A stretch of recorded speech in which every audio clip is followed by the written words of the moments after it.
একটা মেয়ে লোক, একটা বুড়ি, 2-3টা বোঝা, একটা মাথায় নাই, একটা ঘাড়ে নাই, দুটো পড়ে যায় আর উঠিটি পড়ি দৌড়াচ্ছে। হুজুর তার কাছে ছুটে গেলেন, বললেন, বুড়িমা দৌড়াও কেন? সে বলছে, তুমি বুঝি জানো না আব্দুল্লাহর পুত্র মুহাম্মদ এসেছে সাল্লাল্লাহু আলাইহি ওয়াসাল্লাম, আজ আর কাউকে রাখবে না, কাফেরগুলোকে কচু কাটা করবে, আমি তো সেজন্যই দৌড়াই। হুজুর বলেন, বুড়ি তোমার ওই বোঝাগুলি আমাকে দাও, আমি তোমাকে তোমার গন্তব্যে পৌঁছে দেই। বোঝাগুলি তিনি ঘাড়ে নিলেন, বুড়ির সাথে চললেন। বুড়ি যখন বলল, এটাই আমার নিরাপদ জায়গায়, এখানে রেখে দাও, বোঝাগুলি সেখানে রেখে দিলেন। বুড়ি বলছে, কিছু পারিশ্রমিক নাও। হুজুর বললেন, কোনো পারিশ্রমিক নেব না। বুড়ি আশ্চর্য হয়ে গেল, বলল, পথিক তুমি আমার কাছ থেকে পয়সা নেবে না? বড়ই আশ্চর্যের কথা, আমার দেশের মানুষ বিনা পয়সায় মানুষকে উপকার করে, চোখে দেখা দূরের কথা, গল্পেও কারো মুখে শুনি নাই। তুমি বিনা পারিশ্রমিকে আমার বোঝা বহন করলে, তুমি কে? তোমার পরিচয়টা দাও।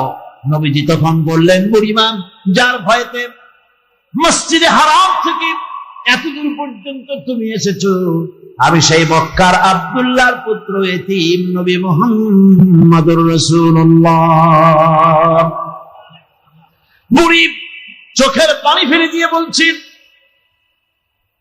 আমাদের নেতারা তোমার সম্পর্কে এত বাজে কথা বলেছে, বুঝতে পারি নাই তুমি এত ভালো মানুষ, বুঝতে পারি নাই তুমি এত মহান, তুমি এত উদার। ওদের কথা মতো অবিশ্বাস করেছি। তুমি তো সাধারণ মানুষ নও, নিঃসন্দেহে তুমি আল্লাহর নবী। আমার মনে আর বিন্দু মাত্র সন্দেহ রইল না, আমি মুসলমান হয়ে গেলাম। বুড়ি পড়লেন, লা ইলাহা ইল্লাল্লাহু মুহাম্মাদুর রাসূলুল্লাহ। জোরে পড়েন, লা ইলাহা, আরো জোরে, লা ইলাহা, তাড়াতাড়ি, লা ইলাহা,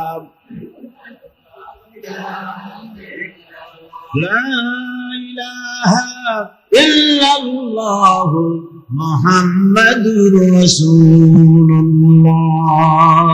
সুতরাং আমার ভাইরা, পৃথিবীর ইতিহাস হলো, যারাই ক্ষমতায় আসে তারা প্রতিপক্ষকে নির্যাতন করে, কিন্তু রাসূলের আদর্শ, ইসলামের আদর্শ ভিন্ন। ইতিহাস প্রমাণ করেছে, রাসূল ক্ষমতায় এলেন আর ক্ষমা করে দিলেন। সুবহানাল্লাহ। রাসূল যখন প্রবেশ করলেন মসজিদে হারামের ভিতরে, কাফের বেঈমানেরা নেতারা থরথর করে কাঁপতেছে। আল্লাহর নবী প্রশ্ন করলেন, কুরাইশের নেতারা আজ আমার কাছে কি ব্যবহার আশা করো? বুঝতেই পারেন তাদের অবস্থাটা কি, কচি কলা পাতার মতো কাঁপতেছে। আজ আর মুহাম্মদ সাল্লাল্লাহু আলাইহি ওয়াসাল্লাম তিনি আজকে এতিম নন, 10,000 তরবারির সাথে। মুখ দিয়ে অর্ডার দেওয়া লাগবে না, চোখের ইশারায় কল্লা গড়াগড়ি করবে। হুজুর প্রশ্ন করলেন, কেমন ব্যবহার আশা করো? নেতারা বললেন, একজন নেতা সাহস করে বললেন, উত্তম ভ্রাতার কাছ থেকে, উত্তম ভ্রাতুষ্পুত্রের কাছ থেকে যে ধরনের ব্যবহার আশা করা যায়, তেমন ব্যবহার আপনার কাছে আশা করি। নবীজি বললেন, আমার কুরাইশের নেতারা, শোনো, তোমাদের ব্যাপারে আমি আজকে সেই কথাই বলবো যে কথা বলেছিলেন আমার ভাই হযরত ইউসুফ আলাইহিস সালাম।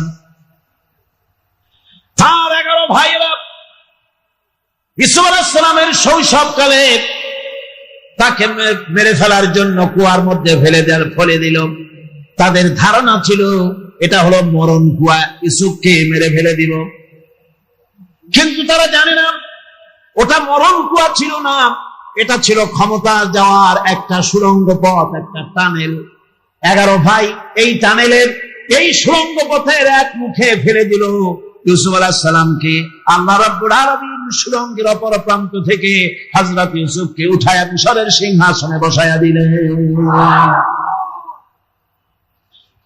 হযরত ইউসুফ আলাইহিস সালাম আজ তিনি মিশরের প্রেসিডেন্ট। 11 ভাই দুর্ভিক্ষের কারণে খাবার নিয়ে এসে, খাবার নেওয়ার জন্য, খাদ্য শস্য নেওয়ার জন্য আজ ইউসুফ আলাইহিস সালামের দরবারে হাজির। তারা বুঝতে পারে নাই হযরত ইউসুফ আলাইহিস সালাম প্রেসিডেন্ট হয়ে গেছে। ওরাও হযরত ইউসুফ আলাইহিস সালামকে চিনে ফেলেছেন। হযরত ইউসুফ বলছেন, হযরত রাসূল করিম সাল্লাল্লাহু আলাইহি ওয়াসাল্লাম বলেন, আমার ভাই ইউসুফ আলাইহিস সালাম ওই 11 ভাই সম্পর্কে যে বক্তব্য রেখেছিলেন, যে সিদ্ধান্ত নিয়েছিলেন, তোমাদের ব্যাপারেও আমি সেই সিদ্ধান্ত নেব। হযরত ইউসুফ আলাইহিস সালাম বলেছিলেন, লা তাসরিবা আলাইকুমুল ইয়াউম, তোমাদের বিরুদ্ধে আজকে আমার কোনো ক্ষোভ নাই, কোনো বিদ্বেষ নাই। তোমরা আমাকে কুয়ায় ফেলে দিয়েছিলে, আমি তোমাদেরকে মাফ করে দিলাম। রাসূল করিম সাল্লাল্লাহু আলাইহি ওয়াসাল্লাম বলেন, ও কুরাইশের নেতারা, খাব্বাবকে মেরেছো, খুবাইবকে মেরেছো, আম্মারকে মেরেছো, সুমাইয়াকে শহীদ করেছো, আমার সাহাবীদের উপর অত্যাচার করেছো, মুসলমানদের উপর নির্যাতন করেছো, আমার উপরে পাথর চাপা দিয়েছো, আমাকে কষ্ট দিয়েছো, যত নির্যাতন করেছো আমি আল্লাহর রাস্তায় তোমাদের সব অপরাধ ক্ষমা করে দিলাম। কোন ক্ষোভ নাই, কোন বিদ্বেষ নাই, সব মাফ করে দিলাম। আবু সুফিয়ান যথেষ্ট ষড়যন্ত্র করেছে, শুধু আবু সুফিয়ানকে মাফ করা হলো না, আবু সুফিয়ানের বাড়িতে যারা আশ্রয় নেবে তাদেরকেও ক্ষমা করে দেওয়া হলো। এর নাম ইসলাম। এর নাম কি? ইসলাম। এটা ইসলামের ইতিহাস। বন্ধুগণ, রাসূল করিম সাল্লাল্লাহু আলাইহি ওয়াসাল্লাম পৃথিবীতে ফাসাদ সৃষ্টি করার জন্য আসে নাই, শান্তি প্রতিষ্ঠা করার জন্য এসেছিল। কি সৃষ্টি করার জন্য? শান্তি। এই শান্তি প্রতিষ্ঠিত হলো রাজনীতির মাধ্যমে না রাজনীতি বাদ দিয়া? রাজনৈতিক প্রক্রিয়ার মাধ্যমে। রাসূল করিম সাল্লাল্লাহু আলাইহি ওয়াসাল্লাম মক্কা নগরীতে, মক্কার জীবনে 13 বছর কাটালেন, তাওহীদ, রিসালাত ও আখিরাতের কথা বললেন। এরপরে মদিনা মুনাওয়ারায় চলে এলেন। মদিনায় আসার আগে রাতের বেলায় চুপি সারে 70 জন লোক দেখা করলো রাসূলের সঙ্গে, আহলে ইয়াসরিব। মদিনার আগে নাম ছিল ইয়াসরিব। এই মদিনার 70 জন লোক গোপনে দেখা করে বললেন, ইয়া মুহাম্মদ সাল্লাল্লাহু আলাইহি ওয়াসাল্লাম, আমরা আপনার হাতে বায়াত নিতে এসেছি, আপনি আমাদের দাওয়াত কবুল করেন। এই মক্কা নগরীতে আপনার ইসলাম প্রচার করা বড় কঠিন বিষয়, আপনি আসুন আমাদের দেশে মদিনায় আসুন, আমরা আপনাকে আশ্রয় দিব। ওই 70 জনের ভিতরে যার বয়স ছিল কম, সর্বকনিষ্ঠ ব্যক্তি দাঁড়ায় বললেন, মদিনাবাসীরা, আমি তোমাদের সাথে একমত নই। তোমরা যে রাসূলকে দাওয়াত দিতেছো, এর অর্থ কি তোমরা কি তা জানো? এর অর্থ হলো, রাসূলকে দাওয়াত দেওয়ার অর্থ হলো তামাম ইহুদি এবং খ্রিস্টানদেরকে, মুশরিকদেরকে মদিনার বিরুদ্ধে খাপায়া দেওয়া। মুহাম্মদ সাল্লাল্লাহু আলাইহি ওয়াসাল্লামকে আশ্রয় দিয়ে তিনি যখন মদিনায় যাবেন, সমস্ত ইহুদি, খ্রিস্টান আর মুশরিকরা ঐক্যবদ্ধ হয়ে মদিনাকে আক্রমণ করবে। সেদিন তোমরা জানের ভয়তে মুহাম্মদ সাল্লাল্লাহু আলাইহি ওয়াসাল্লামকে যদি বলো যে আপনার কারণে আমরা বিপদে পড়েছি, আপনি আপনার এলাকায় চলে যান, অথবা মুহাম্মদ সাল্লাল্লাহু আলাইহি ওয়াসাল্লামকে তাদের হাওলা যদি করে দাও, এই দাওয়াতের চাইতে দাওয়াত না করাই ভালো। সর্বকনিষ্ঠ ব্যক্তির এই বক্তব্যে যিনি মুরব্বী ছিলেন, সকলকে নিয়ে আল্লাহর নবীর হস্ত মোবারক ধারণ করে মদিনার লোকেরা বললেন, ইয়া রাসূলুল্লাহ, আপনার দস্তে মোবারক ধরে, আপনার পবিত্র হাত ধরে আল্লাহর নামে শপথ করতেছি, মদিনার দাওয়াত কবুল করুন। আমরা মদিনায় আপনি গেলে পরে আমাদের জান এবং মালের বিনিময়ে, রক্তের বিনিময়ে, সবকিছুর বিনিময়ে আপনাকে আমরা হেফাজত করব, জীবনের সবকিছু আপনার জন্য বিসর্জন দেব। রাসূলুল্লাহ দাওয়াত কবুল করলেন। হুজুরের চোখ থেকে পানি এলো। হুজুর দাওয়াত কবুল করলেন। এই মুরব্বী আবার বললেন, মদিনা থেকে আগত 70 জনের যিনি লিডার, তিনি বললেন, ইয়া রাসূলুল্লাহ, আপনি যখন দাওয়াত কবুল করলেন, এটা আমাদের জাহিদ কিসমত, আমাদের বড় ভাগ্যের ব্যাপার। একটা দাবি আমাদের আছে। সেই দাবিটা হলো, আপনি প্রকৃতপক্ষে আল্লাহর নবী, তাতে কোনো সন্দেহ নাই। আপনার এই দুর্দিন চিরকাল থাকবে না। যেদিন আপনার সুদিন ফিরে আসবে, সেই দিন আপনি মদিনাকে ভুলে যাবেন নাকি? আল্লাহর নবী বলছেন, মদিনাবাসীরা, আমি ওয়াদা করছি মদিনাকে আমি কখনো ভুলবো না। রাসূলুল্লাহ বলেনও নাই, তার দেহ মোবারক মদিনা মুনাওয়ারায় রয়েছে।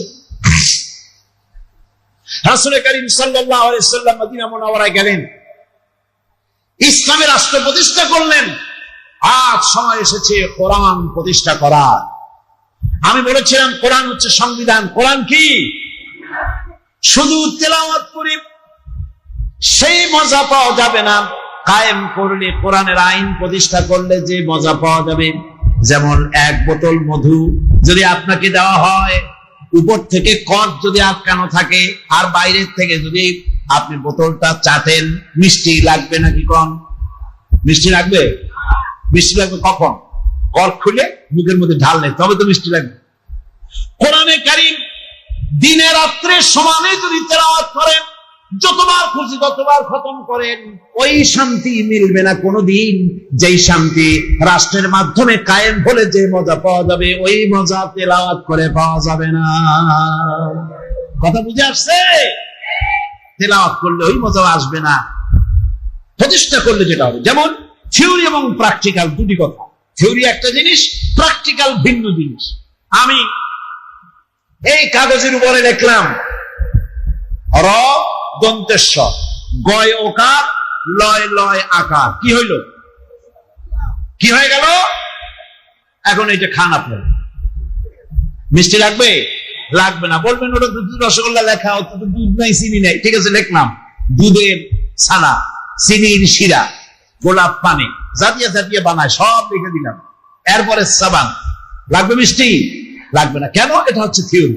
এটা থিওরি, এই জন্য মিষ্টি লাগবে না। প্র্যাকটিক্যাল আনতে হবে, দুধ কিনতে হবে, ছানা বানাতে হবে, দুধের শিরা, কি কয়, দুধের ছানা বানাতে হবে, চিনির শিরা তৈরি করতে হবে, ফর্মে আনতে হবে, তারপরে মুখের মধ্যে দিবেন আর ঢকা ঢকা এক একটা গিলতে থাকবেন সমান, তখন মজা লাগবে। ঠিক কিনা?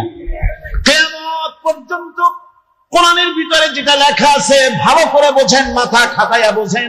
কোরআনের ভিতরে যেটা লেখা আছে এটা হলো থিওরি। এই থিওরি ততদিন পর্যন্ত মজা লাগবে না, শান্তি লাগবে না, যতদিন পর্যন্ত পার্লামেন্টের মাধ্যমে, রাষ্ট্রের মাধ্যমে কায়েম না করা হবে, মজা পাওয়া যাবে না। মজা পাওয়া যাবে কোরআনের আইন প্রতিষ্ঠা হবে। পার্লামেন্টে যখন সন্ত্রাসের ব্যাপারে কথা উঠলো, আমি তখন বললাম, মাননীয় স্পিকার, সন্ত্রাস আপনারা বন্ধ করতে পারবেন না, কারণ মাদ্রাসাগুলি কি সন্ত্রাসের কারণে বন্ধ হয়? বলেন হয়? হইতে পারে একটা, আপনারা পাইকারি দরে না বললে আমি তো শুনবো কেন? আমি তো কিছু জানি। ঢাকা আলিয়া মাঝে মধ্যে বন্ধ হয়, এটার কারণ হলো ওর পাশেই আছে ভালো জিনিস, সেই জন্য এই কামটা হয়। বাংলাদেশের কোন মাদ্রাসা সন্ত্রাসের কারণে বন্ধ হয়েছে এর কোন নমুনা নাই, নজির নাই, এইটা ছাড়া। ওখানে সন্ত্রাস হয়, সন্ত্রাস হয় কলেজে, বিশ্ববিদ্যালয়। কারণ মাদ্রাসাগুলিতে সন্ত্রাস না হওয়ার কারণ কোরআনে কারীম দিয়ে মানুষকে বোঝানো হয়, ছাত্রদেরকে বোঝানো হয়, কোন মানুষকে যদি হত্যা করা হয়, মান কাতালা মুমিনান মুতাআম্মিদান ফাজাযাউহু জাহান্নাম। কোরআনে কারীমের মধ্যে আল্লাহ রাব্বুল আলামিন বলেছেন, ইচ্ছে করে অন্যায়ভাবে যদি কাউকে হত্যা করা হয়, তার জায়গা হবে জাহান্নাম। আল্লাহ পাক আরো বলেছেন, কেউ যদি একটা মানুষকে অন্যায়ভাবে হত্যা করে, সেই জন্য তামাম পৃথিবীর সব মানুষকে হত্যা করলো। পরকালের জবাবদিহি সম্পর্কে মাদ্রাসায় পড়ানো হয় বলি সেখানে সন্ত্রাস নাই। কলেজে, বিশ্ববিদ্যালয়ে কোরআন হাদিস পড়ানো হয় পরীক্ষায় পাশ করার জন্য, মাত্র কয়েকটা হাদিস আর কয়েকখানা আয়াত পড়া হয়, তাও আবার মাঝখানে 100 নাম্বার কমাইয়া 50 দিয়ে দিয়েছিল। বললাম সন্ত্রাস বন্ধ করতে পারবেন না। আমি কথা বলছি দেশ এবং জাতির কল্যাণের জন্য। কল্যাণ যদি পেতে চাই, মজা যদি পেতে চাই, কোরআনকে প্রতিষ্ঠা করতে হবে, কোরআনের আইন চালু করতে হবে সর্বত্র, তাহলেই শান্তি আসবে, নইলে শান্তি আসবে না। চুরির আইন, ডাকাতি করলে কি শাস্তি হবে, চুরি করলে কি শাস্তি হবে, জিনা করলে কি শাস্তি হবে, মদ পান করলে কি শাস্তি হবে, সব কোরআন আছে না? সব কোরআনে কারিমে আছে। এগুলি কোরআনে রয়ে গেছে। এগুলি কায়েম হয়েছিল মদিনায়। কোথায় হয়েছিল? মদিনায়। অভাব অভিযোগ ছিল ছিল না। রাসূলুল্লাহ বলেছেন, খায়রুল কুরুনে কারনি, সর্বশ্রেষ্ঠ যুগ আমার যুগ। চুরি নাই, ডাকাতি নাই, জেনা নাই, হত্যা নাই। পাইকারি দরে লোকেরা মুসলমান হওয়া শুরু করে দিল। আল্লাহ রাব্বুল আলামিন ঘোষণা করলেন, ইযা জাআ নাসরুল্লাহি ওয়াল ফাতহু ওয়া রাআইতান নাসা ইয়াদখুলুনা ফি দীনিল্লাহি আফওয়াজা ফাসাব্বিহ বিহামদি রাব্বিকা ওয়াস্তাগফির ইন্নাহু কানা তাওয়াবা। যখন আল্লাহর মদদ আসবে, যখন বিজয় আসবে, তখন দেখতে পাবে দলে দলে লোকেরা ইসলামে প্রবেশ করছে। সুবহানাল্লাহ। ইসলামের বিজয় এলো, দলে দলে লোক ইসলামে প্রবেশ করতে লাগলো। কাফেররা চিন্তা করলো যে আসলে আমরা খামোখাই মুহাম্মদ সাল্লাল্লাহু আলাইহি ওয়াসাল্লামের বিরোধিতা করেছি, না বুঝে বিরোধিতা করে। আজও তাই করে, ইসলামের ভয় পায়। কারে ভয় পায়? ভয় যদি দুনিয়ায় কিছু থাকে তো তার নাম ইসলাম। আমি বুঝি না, ইসলামের ব্যাপারে নিরপেক্ষ থাকা লাগবে, ধর্মের ব্যাপারে নিরপেক্ষ থাকা লাগবে, এটা কি কথা? ভাতের ব্যাপারে নিরপেক্ষ থাকে কেউ? বিবাহ করার ব্যাপারে নিরপেক্ষ থাকে কোন যুবকেরা? ঘুমাবার ব্যাপারে নিরপেক্ষ থাকে কেউ? ধর্ম এইটার ব্যাপারে নিরপেক্ষ থাকা লাগবে। এমন পাগলামি যে আবিষ্কার করেছে আল্লাহ, লানত হোক তার উপর, আল্লাহ গজব হোক তার উপরে। ধর্ম নিরপেক্ষ মতবাদ মুসলমানদের জন্য নয়, পৃথিবীর কোন মানুষের জন্য নয়। মানুষেরা ধর্মের পক্ষেই থাকবে, নিরপেক্ষ থাকবে না। ধর্ম পক্ষে থাকার জিনিস, নিরপেক্ষ থাকার জিনিস নয়। কোরআন জানে না, হাদিস জানে না। আপনাদের ধানমন্ডি মসজিদের ইমাম আলহামদুলিল্লাহ জবরদস্ত আলেম, তিনি বলেছেন তার বক্তৃতার ভিতরে লা ইকরাহা ফিদ্দীনের কথা। আন্দাজে কি এর সাথে কি মিলাই দিল? ধর্ম নিরপেক্ষতার আয়াত একখান পাইছে, লা ইকরাহা ফিদ্দীন, লাকুম দীনুকুম ওয়ালিয়া দীন, বুখারীর মধ্যে আছে। পাগল ছাগল তো আর গাছে ধরে না, কপালেও লেখা থাকে না। আরে বাবা, লাকুম দীনুকুম ওয়ালিয়া দীন ধর্ম নিরপেক্ষতার আয়াত নয়। তোমার কোন বাপে শিখাইছে? লাকুম দীনুকুম আয়াত কিসের ভিত্তিতে? কোরআন জানতে হবে, কোরআন পড়তে হবে। কোরআনে কারীমের মধ্যে শানে নজুল আছে প্রত্যেকটি সূরা। যখন কাফেরেরা প্রশ্ন করছিল, হে মুহাম্মদ সাল্লাল্লাহু আলাইহি ওয়াসাল্লাম, এসো ধর্ম নিয়ে আমরা 50-50 করি। কিছুদিন তোমরা আমাদের মূর্তিগুলারে প্রণাম করো, আর কিছুদিন আমরা গিয়ে মসজিদে তোমার আল্লাহরে সেজদা দেব। এইরকম ধর্মটা যদি আমরা ভাগাভাগি করে নেই, তাহলে আপনার কোনো অসুবিধা থাকে না। আল্লাহ রাব্বুল আলামিন সূরা কাফিরুন নাযিল করে দিলেন, কুল ইয়া আইয়ুহাল কাফিরুন, হে নবী বলে দিন, হে কাফিররা, তোমরা যার ইবাদত করো আমরা তার ইবাদত করি না, আবার আমরা যার ইবাদত করি তোমরা তার ইবাদত করো না। লাকুম দীনুকুম ওয়ালিয়া দীন, তোমাদের দিন তোমাদের জন্য, আমাদের দিন আমাদের জন্য। তোমরা তোমাদের দিন নিয়ে থাকো, আমরা আমাদের দিন নিয়ে থাকি। এটা কি নিরপেক্ষের কথা না পক্ষের কথা? পক্ষের কথা। তোমরা তোমাদের ধর্ম নিয়ে থাকো, আমরা আমাদের ধর্ম নিয়ে থাকি। 50-50 ভাগ করার কোন সুযোগ এখানে নাই। এই আয়াত নিয়ে মানে বাঙ্গালরা হাইকোর্ট দেখাবে, একটু বুঝাই দেয় যে আমি কোরআন শরীফ পড়ি। বন্ধুগণ, কাফেররা দেখলো যে খামোখাই বিরোধিতা করি।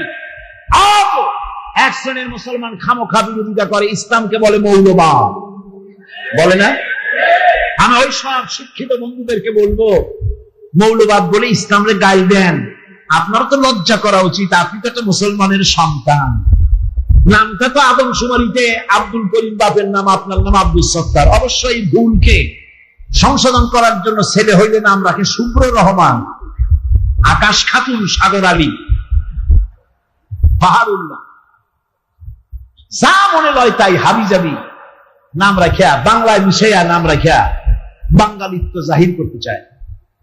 আর চরম বাঙালিত্ব জাহির করে পহেলা বৈশাখ বটতলায় যাইয়া পচা পান্তা ভাত আর পচা ইলিশ 500 টাকা 1000 টাকা, মেয়ে লোকে খাওয়াই দিলে 600 টাকা। ইসলামের সাম্প্রদায়িকতা বলতে কিচ্ছু নাই।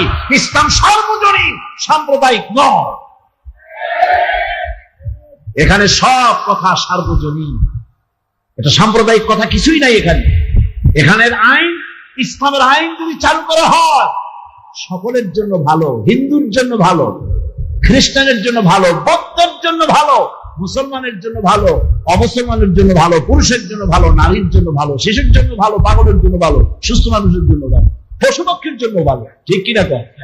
যেহেতু আইনটা আল্লাহ পাকের আইন, অথচ এই আল্লাহর নাম মিটাই দেওয়ার প্রচেষ্টা, ইসলাম দূরে সরিয়ে দেওয়ার প্রচেষ্টা, কেমন একটা অনীহা ভাব। ইসলামের নামটা শুনলেই কেমন গাটা জ্বলে জ্বলে ওঠে। আশ্চর্য কথা, আশ্চর্য কথা। আল্লাহ রাব্বুল আলামিন শুনিয়ে দিলেন, ইসলামের যখন বিজয় এলো, দলে দলে লোকে ইসলামে প্রবেশ করতে লাগলো, দলে দলে লোকেরা ইসলামে প্রবেশ করতে লাগলো। কাফির বেঈমান মনে করলো যত আজে বাজে কথা বলেছি ইসলামের ব্যাপারে, ইসলাম তো তা নয়। ইসলাম তো মানুষের খাবার দিতেছে, পরার দিতেছে, বেকার সমস্যার সমাধান করতেছে, নারীর সতীত্বের হেফাজত করতেছে, ক্ষুধার্ত মানুষকে খাবার দিতেছে। এসব কিছু দেখে আশেপাশে মদিনার জিন্দেগিতে রাসূল যখন ইসলামী স্টেটের পূর্ণতা দান করলেন, কোরআন যখন 16 আনা আইনে পরিণত হয়ে গেল, তখন দেখা গেল লোকেরা আশেপাশে আর কোনো কাফির রইল না। আশেপাশে যত কাফের ছিল সব মুসলমান হয়ে গেল, পড়ল লা ইলাহা ইল্লাল্লাহু মুহাম্মাদুর রাসূলুল্লাহ। ভাইরা আমার বন্ধুগণ, সকলকে ইসলাম বুঝতে হবে। আমি আবারও বলছি, ইসলাম সাম্প্রদায়িক নয়, ইসলাম মৌলবাদ নয়, ইসলাম হচ্ছে আল্লাহ রাব্বুল আলামিনের দেওয়া জীবন ব্যবস্থা। এটা কমপ্লিট কোড অফ লাইফ, জীবনে গ্রহণ করার জন্য, জীবনের সব ক্ষেত্রে গ্রহণ করার জন্যই কোরআন, ইসলাম। আলহামদুলিল্লাহ, ইসলাম বিধান দিয়েছে সব ব্যাপারে, এমন কোন ব্যাপার নাই যে ইসলাম বিধান দেয়নি। ইসলাম বিধান দিয়েছে নারীর ব্যাপারে। আজ মেয়ে লোকদেরকে বলা হয়, মেয়ে লোকদেরকে ময়দানে নামানো হয়েছে, এনজিওরা এই খেদমতটা করেছে। এনজিওরা এদেরকে ময়দানে নামায় দিয়া স্লোগান দেওয়া হয়েছে, কিসের বর কিসের ঘর, যেমন লয় তাই কর। সুবহানাল্লাহ কইলেন, আশ্চর্য কথা। দেখছেন অবস্থা? আমার দেহ, দেহ আমার, সিদ্ধান্ত আমার। আজীব তামাশা। গাড়ি যদি বলে, গাড়ি যদি বলে যে এটা আমার বডি, সিদ্ধান্ত আমার, আমি যেদিক যাবো সেদিক আমার খুশি আমি যাব, তাহলে হয় ট্রেনে পড়বে, না হয় নদীতে পড়বে। কারণ যে কন্ট্রোল করতে, দেহ আপনার নিঃসন্দেহে, কিন্তু সিদ্ধান্ত আপনার হতে পারবে না। আপনার দেহের নিয়ন্ত্রণের সিদ্ধান্ত নিবে ওই দেহ তৈরি করেছেন যিনি, সে আল্লাহ রাব্বুল আলামিন। দেহ আমার, সিদ্ধান্ত আমার, একটা কাফেরের বক্তব্য হতে পারে, মুসলমানের বক্তব্য নিশ্চয়ই নয়। মা বোনদের আমি বলে থাকি, মেয়েরা যদি জানতো ইসলাম তাকে কি দিয়েছে, তাহলে তারা সংগ্রাম করত, মিছিল করত, আর বলতো, গভর্নমেন্টকে বলতো, ইসলাম যতটুকু দিয়েছে সেইটা ফেরত চাই, দুনিয়ার অন্য কিছু আমাদের দরকার নাই। কথা অবশ্যই তারা বলতেন। মেয়েদেরকে পাশ্চাত্য, মেয়েদেরকে পুরুষ বানায়া পুরুষের সমান অধিকার দেয়, দিতে চেষ্টা করে। আর ইসলাম নারীকে নারীর মর্যাদায় রেখে পুরুষের সমান অধিকার দেয়। কথাটা কি সমান? না, গালফ অফ ডিফারেন্স, উত্তর মেরু আর দক্ষিণ মেরুর মতো। ইসলাম নারীকে নারীর মর্যাদায় রেখে নারী পুরুষের সমান অধিকার দেয়। বর্তমান পৃথিবীতে পাশ্চাত্য, তারা চিন্তা করতেছে, তাদের চিন্তার মূল বিষয় হলো নারীর শরীরের কাপড় আর কত কমানো যায়। নিজেদের শরীর ঢাকা, পায়ে মোজা, এরপরে জুতা, তারপরে প্যান্ট করিয়া জুতাটারে ঢাকিয়া রাস্তা সাফ করতে করতে যায়, জামাটারে ইন করিয়া, শার্টটারে এখানে কলার দিয়া টাই দিয়া আটকাইয়া, মাথায় হ্যাক করিয়া, এখানে আবার বোতাম দিয়া, বাংলার আলো বাতাস কোনো দিয়ে ঢুকতে না পারে, পুরুষ তার শরীরকে এভাবে হেফাজতে রাখে। আর মেয়ে লোক কাপড় চোপড় যত খুলতে পারে, যত কমাইতে পারে, তাই নিয়ে প্রতিযোগিতা। আরো প্রতিযোগিতা হয় বিশ্ব সুন্দরীর প্রতিযোগিতা। নাউজুবিল্লাহ। বাংলাদেশে গত বছর চুরি করে নারীদের ব্যাপারে বলছিলাম, নারীদের আজাদী, স্বাধীনতা, স্বাধিকার দিয়েছে ইসলাম। কে দিয়েছে? ইসলাম দিয়েছে। সুতরাং সেই নারীর ইজ্জতকে ইসলাম রক্ষা করেছে।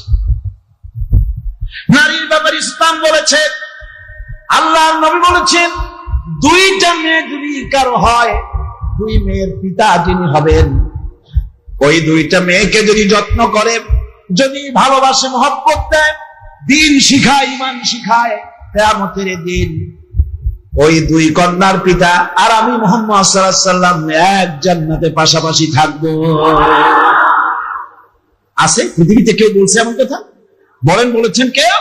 আমার মা বোনেরা, পর্দার আড়ালে থেকে যারা আমার কথা শুনছেন, কান খুলে শুনুন। আপনার ইজ্জত, আপনার সতীত্ব, আপনার সম্ভব, আপনার অধিকার সমানা সংরক্ষণ করেছে ইসলাম, আর কেউ করে না। আধুনিকতার নামে আপনার ইজ্জতকে নষ্ট করা হচ্ছে, আপনার সতীত্বকে বিনষ্ট করা হচ্ছে। নারীর সম্মান কোথা থেকে কোথায় নিয়ে গেল? যেই নারীর কোন অধিকার ছিল না।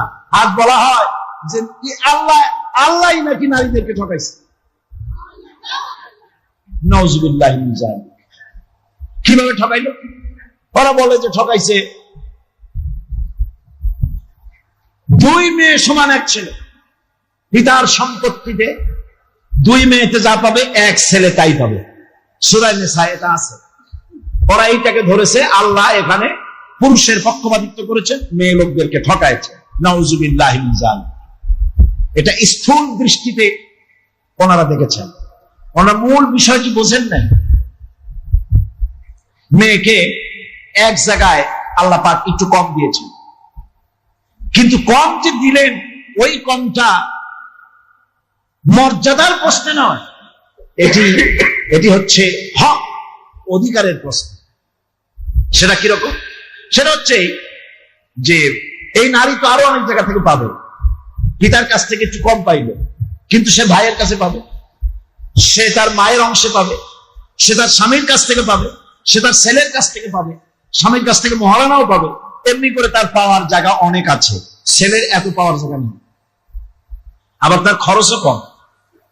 মেয়ে যদি মহারানার টাকা দিয়ে, বাপের সম্পত্তির টাকা দিয়ে বেঁচে বসে লক্ষ কোটি কোটি টাকার মালিক হয়, কোরআন শরীফে আল্লাহ পাক বলেছেন, তোমার স্ত্রীকে যদি তুমি পাহাড় সমতুল্য কোনো সম্পদ দিয়ে দাও, তার থেকে কণা মাত্র ফেরত নিও না। তার কোনো খরচ নাই। লক্ষ লক্ষ টাকার মালিকও যদি হয়, খরচ সব টাকা পুরুষের, তার কোনো খরচ নাই। তার খরচ নিজের কসমেটিক্স কেনা, শাড়ি কেনা ইত্যাদি, এই পর্যন্ত। বাকি অসুখ হোক, বাড়িতে মেহমান আসুক, বা কোনো কিছু দরকার হোক, এর সবটার দায় দায়িত্ব পুরুষের, নারীর কোনো দায়িত্ব নেই।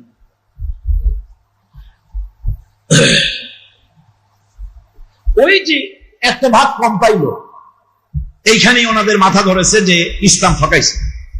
কিন্তু তারা ভিতরে তলান নাই। বিষয়টা কি? বিষয়টা হলো, যদি ছেলে আর মেয়ে আল্লাহ যদি সমান করে দিতেন, পিতার সম্পত্তিতে সমান অধিকার, তাহলে কি হতো? মেয়েটা বিবাহ হয়ে যাওয়ার পর এই সম্পত্তি তার স্বামী অথবা মেয়ে নিশ্চয় বিক্রি করে নিয়ে যাবে। এখানে তার ভাড়া রাখবে না বাপের বাড়ি, এরা বিক্রি করবে। বিক্রি করে নিয়ে গেল, বাপও মরে গেল। মেয়েটা তার স্বামী বাড়ি গিয়ে হয় বিধবা হলো, আনফরচুনেটলি বিধবা হয়ে গেল, অথবা তালাক প্রাপ্ত হলো। যদি তালাক প্রাপ্ত হয় অথবা বিধবা হয়, তখন এই মেয়েটি এসে উঠবে কোথায় বলেন আপনার? ভাই কেন তাকে দেখতে যাবে? একদিন দেখবে, 2 দিন দেখবে, 3 দিন দেখবে, 1 সপ্তাহ দেখবে, 1 মাস দেখবে, তারপরে দেখার দরকার। ভাই যেন বোনকে এই চরম দুর্দিনে বোনকে যেন অবহেলা করতে না পারে, সেজন্য আল্লাহ রাব্বুল আলামিন ভাইয়ের জন্য একটা ভাগ বেশি রেখে দিয়েছেন, বোন ভাগনার বিপদের দিনে যেন আশ্রয় দেয়। আল্লাহ রাব্বুল আলামিনের সাফের প্রতি যারা কটাক্ষ করে, তাদের ঈমান নিয়ে সন্দেহ দেখা দিবে, তাদের ঈমান নাই। ইসলাম নারীকে সম্মান দিয়েছে, মর্যাদা দিয়েছে, অধিকার দিয়েছে। মসজিদে নামাজ পড়ার অধিকার রয়েছে, ঈদের ময়দানে যাওয়ার অধিকার রয়েছে, যুদ্ধের ময়দানে আসার অধিকার রয়েছে, ব্যবসা করার অধিকার রয়েছে, শিক্ষার অধিকার আছে, সব। তবে পর্দার সাথে, কিসের সাথে? পর্দার সাথে। এই পর্দা আবার কি? সেই পর্দা হচ্ছে, আসলে শব্দটা হচ্ছে হেজাব। কোরআনে কারিমে এটাকে হেজাব বলা হয়েছে। এই হেজাব এটা হচ্ছে পরপুরুষের সাথে থেকে, অবাধ মেলামেশা থেকে হেফাজতে রাখা, এটাই হলো হিজাব।